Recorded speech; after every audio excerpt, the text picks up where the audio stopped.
Olá pessoal, aqui quem fala com vocês é a Valéria e estamos de volta com mais um episódio do Ponto Seguido, tão natural quanto a luz do dia. E hoje vamos falar um pouco sobre o naturalismo.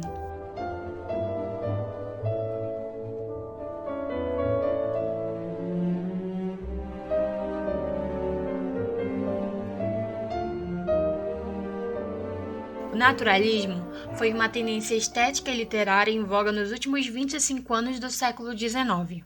Surgiu na França e é considerado por muitos críticos como uma corrente mais extremada do movimento realista, sendo muitas vezes chamado de realismo-naturalismo. O termo naturalismo foi utilizado como vertente artística pelo escritor Émile Zola, inspirado no método de investigação das ciências naturais que se estabelecia desde o século XVII. Vou ler um pequeno trecho dos seus textos. O naturalismo, nas letras, é igualmente o retorno à natureza e ao homem, a observação direta, a anatomia exata, a aceitação da pintura do que existe. Então, o naturalismo se empenhava em retratar de maneira fidedigna a realidade, ao contrário do universo idealizado e subjetivo do romantismo. Os naturalistas desenvolveram um estilo literário objetivo e, como postulou o próprio Zola, anatômico. O retorno à natureza focalizava o lado mais animalesco do homem. Em frequentes descrições patológicas, doenças, hereditariedade, influências do meio e uma constante luta pela sobrevivência. Agora vamos falar um pouco sobre as principais características do naturalismo. Esse movimento deu mais ênfase ao lado mais animalesco do homem, a fome, o instinto, a parte não civilizada, a sexualidade, etc., bem como a zoomorfização de personagens. O determinismo também foi uma característica que dizia que o indivíduo não é mais sujeito, mas um figurante da história, resultado das influências do meio. O cientificismo também, que dizia que o homem é entendido como produto das leis naturais. Outra característica eram as patologias sociais. Então, nas obras naturalistas, havia uma ênfase nesses temas, trazendo à tona tópicos como as taras sexuais, os vícios, as doenças, o incesto e o adultério. Então, outra característica que é bem parecida com a do realismo é a objetividade e impessoalidade narrativa. E também havia preferência por temas cotidianos, priorizava as relações e vivência das classes inferiores. E havia uma predominância da forma descritiva. Então, nas obras comumente engajadas, havia denúncias de aspectos socialmente retrógrados, da miséria e do sistema de desigualdades que fundamentavam o capitalismo que surgia. O realismo é uma vertente literária que se concentrou em retratar a vida e o dia a dia das pessoas comuns. Já o naturalismo, apesar de retratar a vida dos indivíduos, coloca um aspecto científico à peça literária, dando mais ênfase às influências da vida humana. O realismo lidava com assuntos que descreviam o cotidiano das pessoas comuns, sendo uma espécie de relato dos acontecimentos cotidianos das classes média e baixa da sociedade. Por outro lado, o naturalismo se concentrou em tópicos mais sombrios que envolviam a vida do homem comum. Esses tópicos incluíam prostituição, violência, corrupção, vícios e outros tópicos. Eu vou tentar fazer uma diferenciação para que tudo fique mais claro na cabeça de vocês. Então, o realismo ele é um movimento caracterizado pela representação da vida real. E já o naturalismo ele é a consequência do realismo literário, que foi influenciado por teorias científicas. As características do realismo são as seguintes: representação verdadeira e objetiva, uma narrativa lenta, linguagem direta, críticas às instituições sociais. Já o naturalismo ele é verdadeiro, objetivo e científico, usa uma linguagem simples, impessoal e regionalista. A abordagem do realismo também é um pouquinho diferente, vai retratar o dia a dia das pessoas comuns. Já o naturalismo vai retratar como um ambiente, a hereditariedade e as condições sociais controlam o ser humano. Os temas também são um pouquinho diferentes. No realismo, O romance realista vai usar temas como sociedade, classe social e etc. Já os romances naturalistas vão usar temas como violência, pobreza, corrupção, prostituição e etc. O retrato social do realista descreve as famílias da classe média e as pessoas comuns. Já o naturalismo, ele vai focar somente em sujeitos de classes sociais baixas. E a primeira obra do movimento realista foi Madame Bovary, de Gustave Flaubert. Já no naturalismo, a gente vai ter a obra Thérèse Rankin, de Émile Zola. E no Brasil, a gente tem as obras de Machado de Assis, como as primeiras do movimento realista, Memórias Póstumas de Brás Cubas e Dom Casmurro. E a gente também tem Raul Pompeia, com o livro O Ateneu. No naturalismo, a gente vai ter a Luísa de Azevedo, com a obra O Mulato e o Cortiço. E a gente vai ter também Adolfo Ferreira Caminha, com a obra Anormalista. Olá, ouvintes. Eu sou o Kevin e eu vou falar agora um pouco sobre o contexto histórico do naturalismo, apresentar alguns autores do naturalismo em Portugal e também do Brasil e, por fim, trazer duas obras que eu selecionei para esse episódio. Mas antes de começar, vamos lembrar que o naturalismo ele compartilha de muitas características que são próximas do realismo, até porque o naturalismo ele é uma radicalização do realismo, digamos assim. Mas dito isso, vamos lá. A época do realismo, a Europa vive uma segunda fase da Revolução Industrial, com o desenvolvimento dos transportes e comunicações, e assiste à polarização da sociedade em duas classes sociais principais, a burguesia industrial e o proletariado. É um período que registra, entre outros, os seguintes acontecimentos: o progresso definitivo das cidades, os avanços científicos e tecnológicos, desenvolvimento de novas correntes filosóficas e científicas, renovação política e cultural influenciada pelas ideias liberais, disseminação das ideias socialistas e anarquistas, entre outras. Portugal apresenta um panorama diferente do restante da Europa. O seu processo de industrialização ainda engatinhava. Há elevados índices de analfabetismo e a maior parte da população vive no campo, onde a prosperidade da burguesia rural entra em choque com péssimas condições de vida para os camponeses. Já nas cidades, por sua vez, acontece o crescimento do comércio e do funcionalismo público. Essas contradições entre a vida no campo e na cidade, juntamente com as desigualdades sociais, criam um clima de descontentamento generalizado, que terá consequências nas artes, a essa altura influenciada pelas novas conquistas europeias. Os artistas voltam-se, então, para a crítica e a denúncia social. O acontecimento mais importante da cultura portuguesa na época foi a Questão Coimbra, que se tornou um marco de renovação ideológica e literária por ser uma polêmica entre os jovens realistas de Coimbra, identificados com as propostas novas, e os românticos de Lisboa, conservadores e adeptos do continuismo. Em Lisboa, o veterano Antônio Feliciano de Castilho escreve um pós-fácil à obra Poema da Mocidade, de Pinheiro Chagas, seu discípulo das letras. Esse pós-fácil ataca violentamente o ideário da geração de 70. Instaura-se abertamente a rivalidade. De Coimbra, Antero de Quintal, jovem líder do grupo que se opõe a Castilho, contra-ataca com o opúsculo intitulado Bom Senso e Bom Gosto, em 1865. Estava deflagrada a Questão Coimbra, que se tornou também conhecida como Polêmica do Bom Senso e Bom Gosto, e foi responsável pela introdução do realismo-naturalismo em Portugal. Essa de Queiroz não participou da polêmica, embora estudasse direito em Coimbra, mas foi integrante do Grupo do Cenáculo, liderado por Antero de Quintal, e participou mais tarde das conferências democráticas do Cassino Lisbonense, proferindo a Conferência a literatura nova ou o realismo como nova expressão da arte. A teoria de Charles Darwin foi uma das grandes influências para a criação do naturalismo.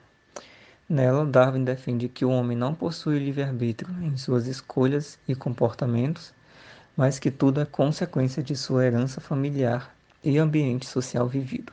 Ou seja, apenas quem já está inserido em um contexto social favorável está apto a grandes conquistas e respeito social. Em suas crônicas, a escola naturalista trata o homem como uma criatura governada por impulsos e desejos primitivos, como a de um animal. A partir do instinto e da necessidade, o indivíduo deixa de ser civilizado para dar espaço às suas mais diversas vontades primitivas. A partir das obras naturalistas, os autores enxergam uma chance de expor todas as crueldades vividas pela classe baixa, muito marginalizada e pouco vista pelo restante da sociedade. Com obras protagonizadas por personagens dessa minoria, as denúncias faziam uma crítica direta à miséria, escravidão e à desigualdade social. A partir da forte análise social, o naturalismo evidenciava temas e personagens que, na época, eram marginalizados e excluídos das expressões artísticas e literárias.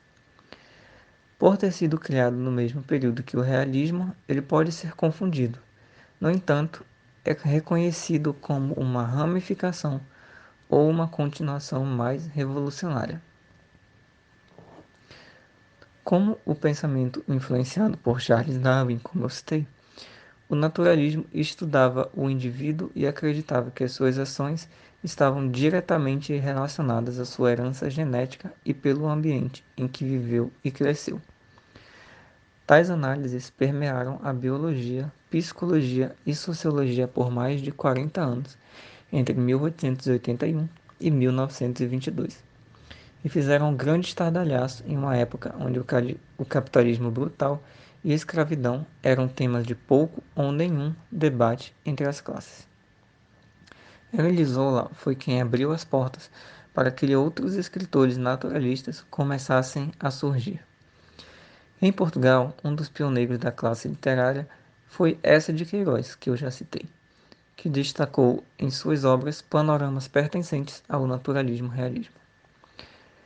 Em 1875, Eça de Queiroz lançou a obra O Crime do Padre Amaro, criada para ser uma ferramenta de denúncia contra a hipocrisia do clero. Já em 1878, para levantar a bandeira de crítica à burguesia, expôs em O Primo Basílio os vícios e segredos que cercavam a nobreza daquela época, considerada uma classe pura, como o adultério. Outros escritores importantes no naturalismo em Portugal foram Francisco Teixeira de Queiroz, onde se destacam os livros Os Meus Primeiros Contos, Amor Divino e Os Noivos, Júlio Lourenço Pinto, com destaque para os livros Margarida, Vida Atribulada e Esboços do Natural, e Abel Botelho, com as obras Claudina, O Barão de Lavos, Os Vencidos da Vida. Agora vamos citar alguns escritores nacionais. No Brasil, o naturalismo tem como marco inicial a publicação do romance O Mulato, de 1881, do maranhense Aloísio de Azevedo. A despeito de apresentar uma obra de caráter notadamente naturalista, alguns estudiosos afirmam que a sua produção literária muitas vezes apresenta características românticas e realistas. As suas obras que merecem destaque são O Mulato, de 1881, Casa de Pensão, de 1884 e O Cortiço, de 1890. Outro escritor que figura entre os principais representantes da literatura naturalista brasileira é Adolfo Caminha. Ele publicou a sua primeira obra em 1886, intitulada Voos Incertos.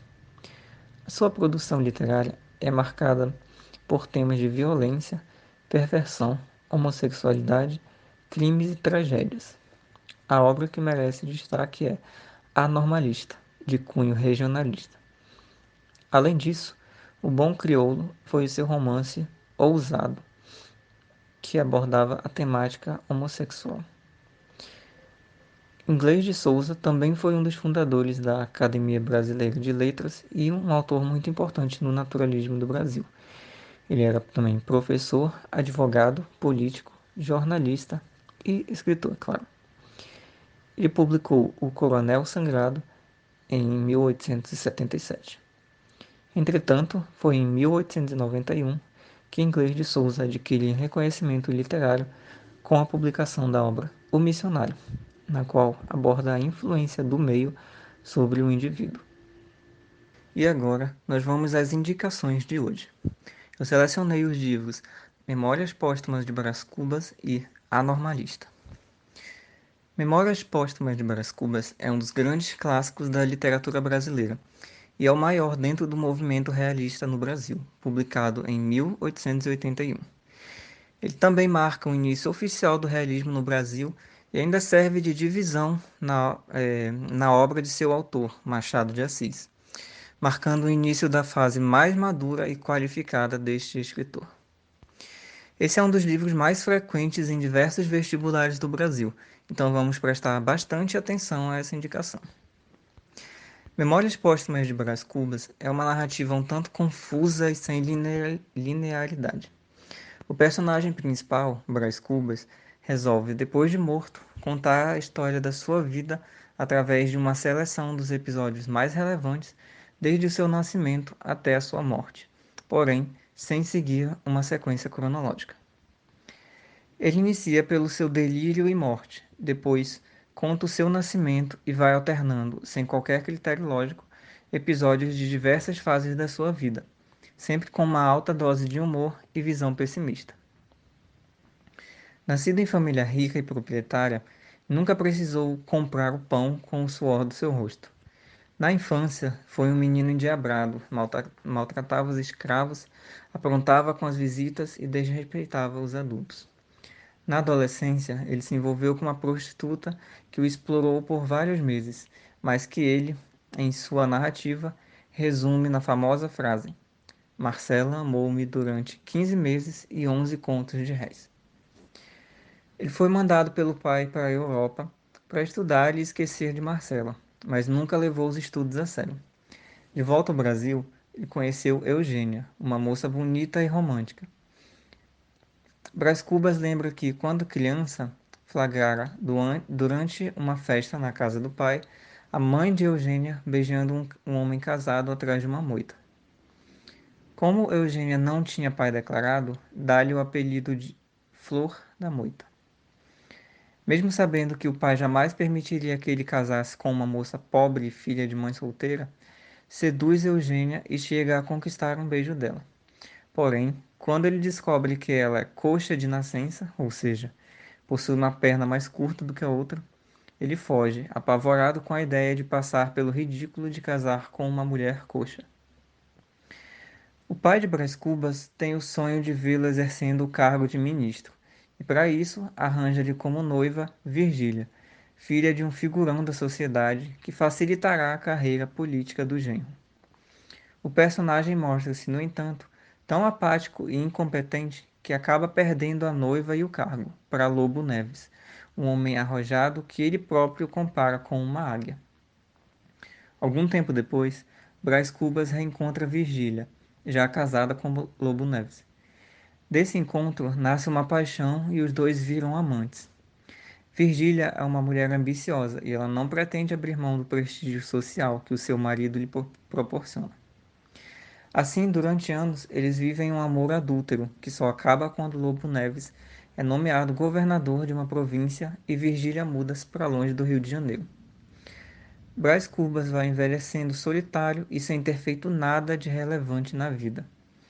Com a ajuda da irmã, ainda faz uma última tentativa de casar-se e ter filhos. Fica noivo de Eulália, uma moça pobre e sobrinha do cunhado Cotrim. A moça, porém, adoece e morre antes do casamento.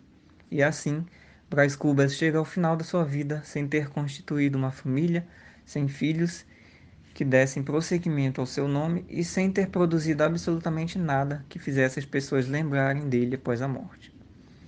No último capítulo, ironiza seus fracassos afirmando que a vida é mesmo uma miséria e não vale a pena perpetuá-la através dos filhos.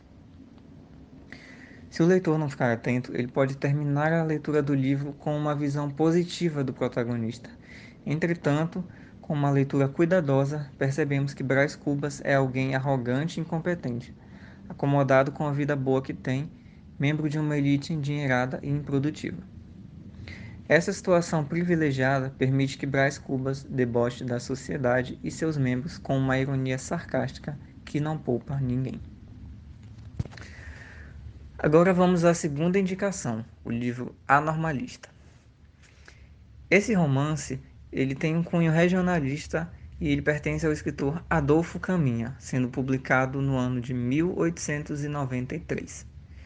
Na época do seu lançamento, ele foi pouco apreciado, mas posteriormente acabou apontado como um dos principais representantes do naturalismo no Brasil. Nele, o autor traçou um quadro pessimista da vida urbana de sua época. A personagem Maria do Carmo é uma menina do interior do Ceará que foge da seca com a sua família para Fortaleza. Devido à morte da mãe e à migração do pai, ela passa a viver na casa de seu padrinho, o amanuense João da Mata, amigado com Dona Terezinha. Maria do Carmo é educada em um colégio de orientação religiosa até tornar-se aluna da escola normal, ocasião em que se revela, aos olhos sedentos do padrinho, uma mulher já madura em seus atributos de feminilidade e extremamente atraente. Maria do Carmo inicia, contra a vontade de João da Mata, que se mortifica de ciúmes, um relacionamento com Zusa, um jovem estudante de direito e filho de um dos coronéis da cidade. A relação, que a princípio tem a possibilidade de levar a um compromisso mais sério, é comentada maliciosamente em toda a cidade e provoca a desaprovação do pai do rapaz, que exige o seu imediato retorno a Recife para concluir os seus estudos. Enquanto isso, João da Mata, que planeja um meio de conseguir seduzir a afilhada, rompe as relações com Dona Terezinha, pois esta desconfiava das suas intenções, e hostiliza Zusa cada vez mais. Uma noite, ele entra sorrateiramente no quarto de Maria do Carmo e, fazendo uso de argumentos enganosos, pressão psicológica e valendo-se da situação propícia em que se encontravam, consegue o que queria.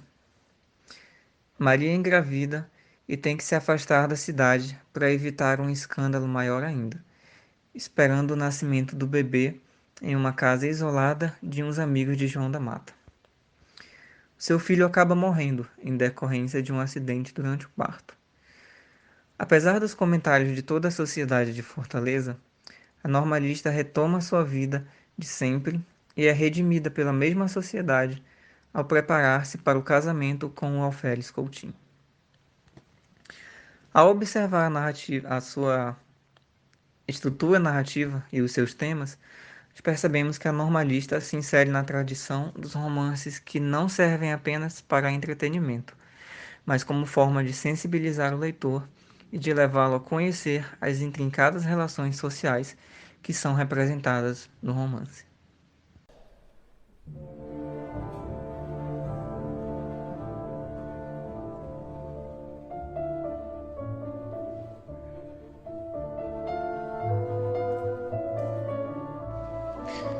Bom, pessoal, esse foi o nosso episódio 2, tão natural quanto a luz do dia. Espero que vocês tenham gostado e conseguido aprender mais sobre características do realismo e do naturalismo, as diferenças entre eles e também aproveitado as nossas indicações que são muito importantes e, como eu disse, costumam cair em vestibulares de todo o Brasil. Muito obrigado pela audiência e até o próximo episódio.